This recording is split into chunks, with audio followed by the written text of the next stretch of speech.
mboka ezoki malamu te mboka na biso ekomi na difficulté makasi so totali gouvernement bawario so tozelaki basali mosala malamu te donc omonaki baprojet tout au chef de l'état apesaki bango na oyo bango batiaki donc baréalise ata moko te so totali sur le plan social baprometaki biso ke babiloko ekokita tokolia bien tofete mpe bomoni ke tofete na biso bien te biloko ekiti te bato mosusu nango mpe ye esuki nango kaka place na dépôt mpo bonne année ti esili janvier lelo mpe le 30 ezosila tomoni mpe bato mosusu nango place ekiti te donc c'est à dire que sur le plan ya babien ya première nécessité ya bagele donc gouvernement asali politique na ye malamu te basali yango na lombango na précipitation o population a bénéficié nango te totali sur le plan politique mboka eza ya kokufa parce que tomoni bapoliticien koswana kowela entre bango nde tomoni information lelo eleki likambo ya Kabund Jean-Marc Kabund président ai ya IDPS et puis président premier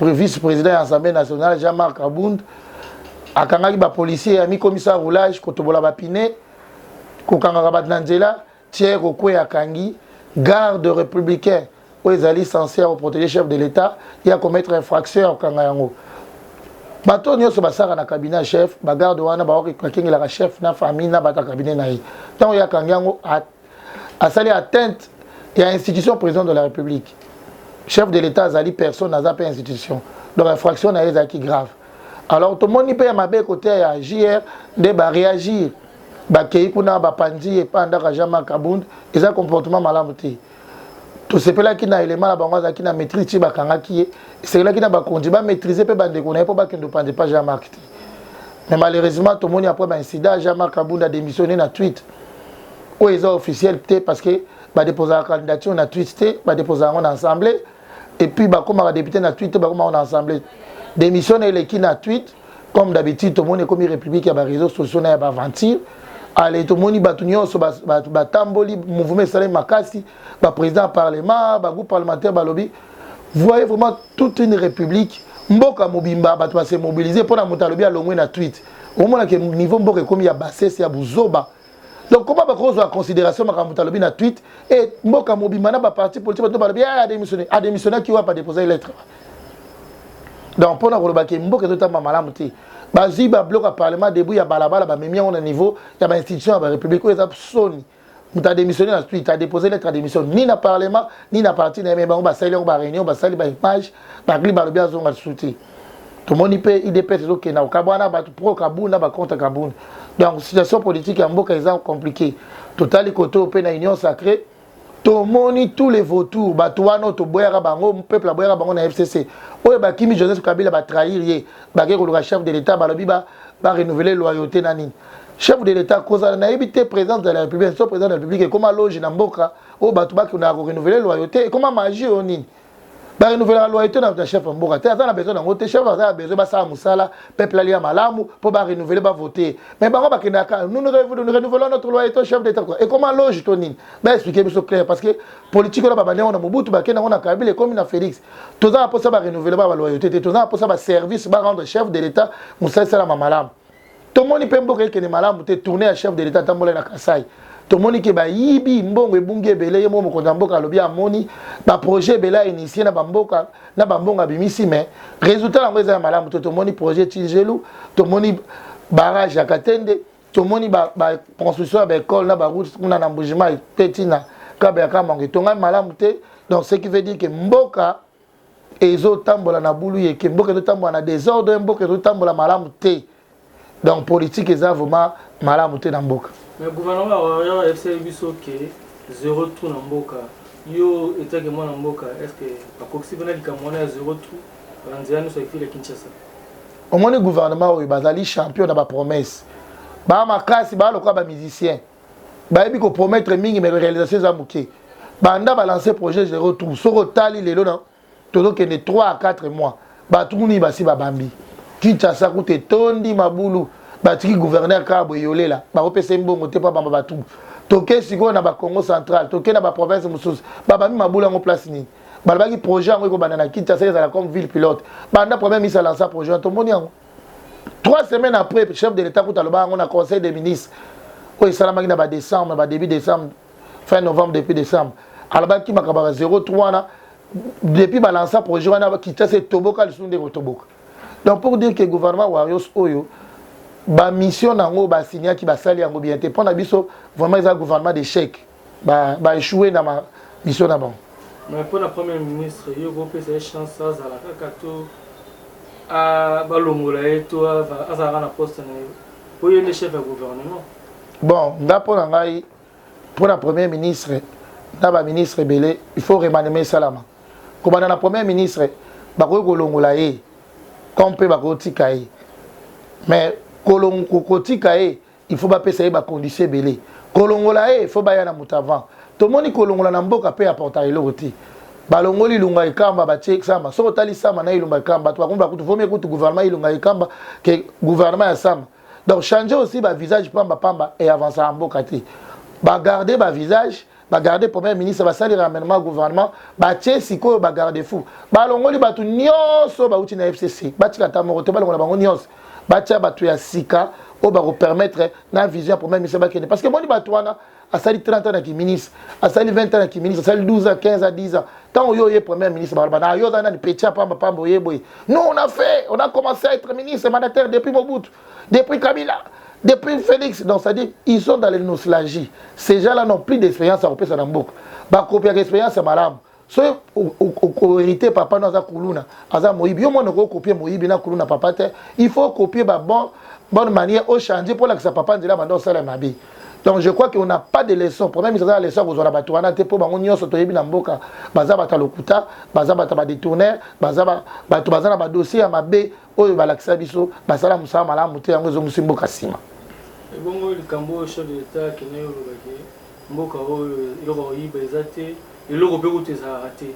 Et to tala ke muzo akoma lelo akomi lelo ka DG apamba lobby déjà ko somata 5 jeep. Est-ce que réellement pendant mon chef de l'état lobaki mboka oyo iloko yiba ezate pe iloko ezala raté. Yozo confirmer le bana. Mboka oyo chef de l'état lobaki mboka oyo ezaya kokufa. Donc les gars mboka c'est kufa. Ba kutiango ya kokufa ba na iloko yiba te ba na iloko kozwa te. Mais malheureusement na mboka na biso oyo ka ya kokufa oyo mbongo ezobima. Tala ba détourner mbongo na présidence, ba conseiller chef de l'état nyonso ba ziba mbongo so tali ba programme de bazolo ba bazo samba. Oki ba projet to tanga ki na chef d'état tamona na Kasai. Kaka mboko ekufa to kuti ba ministre belé au mona bango détournement. IGF chaque jour azobela détournement na ba DG, na ba ministre, na ba conseiller, na ba primature par-ci par-là. Ce qui veut dire que ceux qui mboka zaki réellement okufa totalement, balinga bazo ba mbongo wana ti. Mboka za okufa totalement te mais bato ba dirigeant mboka ba bomi ba olinga ba pesa biso pré-impression ya okufa pour ba continuer à koyiba. Pour le okufa ba yiba raté, so ba yiba na kati que mboka za okufa te. Mais chef de l'état lobaki mboka o ezalaki ya okufa donc mboka za okufa bango ba yepo ba longola yango ba la musa yango. Ce qui veut dire que par rapport à Maloba chef de l'état lobby, na réalité mboka tozo mona contradiction za na kati. Mboka Congo za okufa te, mboka Congo zo vivre mais bato ba yende ba achever yango. Mais Martin Fayulu lobby que mboka oyo ezala mo okufa te mais bato o nde bazo dirigeant ngo akufa, muto azo dirigeant yo moni ba propos wana ndenge. Omoni Martin Fayulu azali opposant toujours respecté mais des fois il est trop extrémiste, trop radicaliste. Na Maloba na za vraiment Maloba ya songe ya boya nyonso. Or politique ya mboka we ya lelo ya 21e siècle o to lingeza politique ya boya raté. Soki muto opposant sali malam to beteli maboko. Soki chef de l'état mkonabo sali malam ba beteli maboko. Soka sali mabe ba lobeli amokonda mboka njelo keza mabe. So opposant sali za mabe. Mais ko boya nyonso ko loba nyonso, ça dit opposition ngelo baka até ce mutalobi likambo te zabia yo ya contredire. Donc en tout cas biso to lingi opposition wana te opposition ne donc samboka sima. Yango sala ke bayi na Mobutu, yango sala ke bayi na Kabila, yango sala ke bayi na Félix. En réalité, ba mona na nyonso bango ba sali za noir. Mais so tali mboka na biso progresser par rapport à ba pays mususu ou Afrique centrale, so tali démocratie te. Bango ba président ba sali ba 30 ans, ba 50 ans, ba 60 ans. Mais biso tozo mona to sali alternance. Passation pacifique tout fêté le 24 janvier. Ce qui veut dire que tout ça quand même modèle en matière de démocratie, malgré que sur le plan social, tout ça avancé, sur le plan administratif, tout ça avancé, sur le plan infrastructure, tout ça avancé, mais sur le plan démocratique. Aussi longtemps que j'ai démocratique, au Vanda, tu retiens Batabia, tu n'as pas reçu, tu reprends Batamala, on peut que des livres sous. Mais tout le monde est franchement prévu déjà avant, si je ne me trompe pas. Jean-Marc Kabou démis de ses fonctions et puis quand même que comme premier vice-président de l'Assemblée nationale.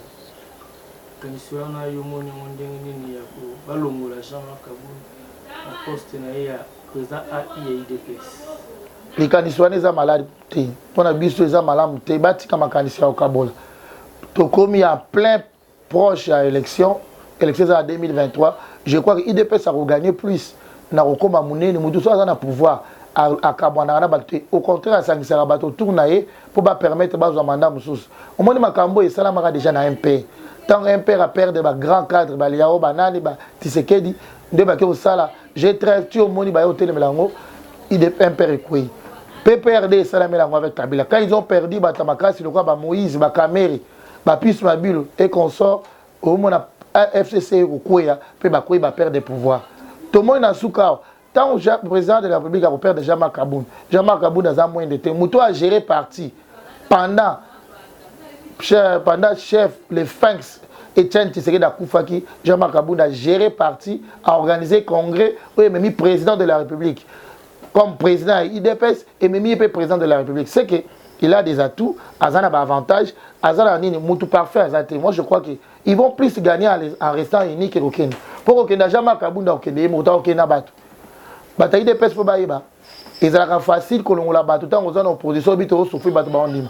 Mais ça sera pas si que l'on l'a battu na pouvoir pour battu Baïba derrière que gérer, bah Okene basanga na battu mususu pe attaquer bino bokomi faible. Et puis que l'on l'a Jean-Marc ko radier na parti ba ko l'on comme président des pêches mais ko radier na parti ça na sens c'était ba benga na mutu pour quelle infraction grave ouais c'est qui ba radier donc biso pour moi attaque observateur sur des médias suspensifs et qu'on continue mais qu'on radie batouaneza ba makamba kala ba makamba 1980 1970 tout ça 21e siècle ba radie abatu mbongo souti ouais ingénieur tu éviter une chose en moins au bakisa parce que tu vois presque à la fin où tout n'a quitté sur au bakisa so par rapport à l'actualité de la Kinshasa et là autour ko bakisa elki ko baké Congo na biso ba kondi ya mboka ba politicien na bato nyonso bakoma série soki toza respecté parce que biso makambo comportement na image tolakisa libanda esalaki bato barespecte biso te kobanda korespecte d'abord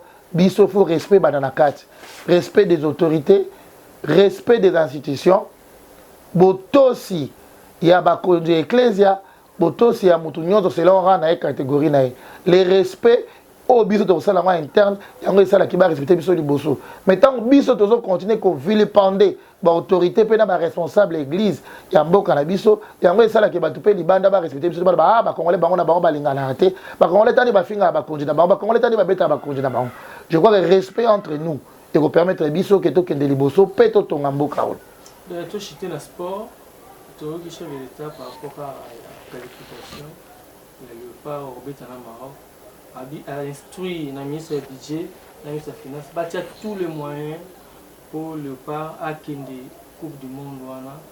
Donc bâtir tous les moyens pour le pas à se qualifier. Yo oui Kolobanini par rapport à des ministres au chef de l'État instruit. Ngai na Koloba Boui. Mboka biso vrai que biso tolinga bale. Pour ça le pas à qualifier dans la Coupe du Monde to ko sepela makasi. Peut te remercier mon Mboka. Mais je crois que ben énergie ba sala rapport na football. D'abord on a football en général tout le monde bande ko basi ya bazaki disqualifié bazaki mbongo okekan ba ko bazaba léopard wana ba benga ngo discrimination non respect en genre bande ko basi bazangi mo beta éliminatoire ba event bazangi mo sa tourna coupe du monde mboka na mbongo te mais so comme ya bande ko mibali ba ko baba disponibiliser wana ba osala au chef de l'état osana gouvernement benga ngo populisme ba osala po ba sécurité publique mais mboka basala po ba sécurité mboka basala po batunyo so baza malamu dans la même volonté ba conseiller de rappeler chef de l'état pour la léopard ba rappeler on peut pour la léopard basi ba rappeler on peut pour la bande basaka ba sport union sur ba sport de combat ba judo ba nyan ba sport union sur ba karaté pour tes sports en général et en mboka se développer sport et se développer quand un sport mon côté sport faut développer ba sport on a ba discipline na union et ministre sport aza ministre football te aza ministre ya ba discipline union donc au sein na mboka ba rappeler mokonzi ke ba discipline mususu pe bazana besoin ba moyen ba tila ba pe ba moyen pour te ba pe ba kende liboso lelo ndena osala émission to ebiso nyoso congolais ilunga makabi de kona biso outi ko gagner a mi champion ya semi poids lourd lelo kaka lelo a gagner na 6 heures abundaki na a gagner kuna na 4 États-Unis est-ce que le gouvernement a responsabilité ba moyen pour na non Et ça, il fallait les candidates dans la chaîne. Il fallait les camarades parce qu'il y a un Congolais à défendre le titre de champion du monde. Tant qu'on a coupé, et puis tant qu'on a gagné, à Tangi Kombo ya Mboka a remercié le chef de l'État. Nous pensons que le chef de l'État a papa ya Badnyo, ça a papa ya Baleti. Et va conseiller va sunga Mukonda Mboka pour na Kolanda Congolais nyoso place à d'autres bunda, place à d'autres tombola écolo pour discipline des aka Baleti. De l'autre, ça champion du monde. Encore il y a Semilou Congolais, il a gagné. Félicitations. Tout le monde pour nous soutenir ça, tout le monde a la tête il y a Fekafoot, il y a Cameroun, il y a Samuel Eto'o. Les candidatures sont peu commis la mort dans l'absolu. Président Pena Fekofa, azala Pena joueur, azala professionnel. Yo moni on ndenge ni pour tout le monde moko lwa Shabani nonda azela Pena poste wana. Moni kasi kansana ke mwana mboka lwa Shabani azala poste wana Fekofa. Est-ce que ça fait mal? Je pense que le football peut être bien en mboka, il faut gérer dans les sportifs. Et Shabani nonda est un candidat idéal. D'abord, Shabani a beaucoup d'argent. Il a plus d'argent que tous ces gens. Shabani a beaucoup de partenaires pour avoir joué la compétition amenée de la Ligue des Champions. Seule sa présence, non seulement président, la manager de la fédération, pour que le club Nabiso soit Vitaïma, Namazembe, le Poba soit sponsor. Football Nabiso, c'est le seul championnat au monde où il y a foot, ils ont un sponsor. Ils ont un monde à Malongati. Parce que les tournois, ils ont 100 000, alors que les fois, ça au moins 29 voyages pour 30 équipes. Donc vous voyez que nous ne gagnons absolument rien. Sport, on a vu qui mercenariat. Donc les mercenaires, les mécènes, pardon, je voulais dire. Ils ont qui mécènes. Donc qui mécénat, on a mécènes et sport pour l'équipe et fans. Alors tu sais, on a Shabani Nonda. À l'entouré de la footballeur, tu sais que le président de la fédération va voter, va passer chanter, va passer Samuel et tout, Monica, les autres, malam. De l'Obasouk ezali Nzamba bate la Congo P 2022 ezala malamu alongo la guerre na este alongo la nzala alongo la maladie atia corona musika ya Congo pote ba congolais po ba souffra dia na pasi bazala l'aise.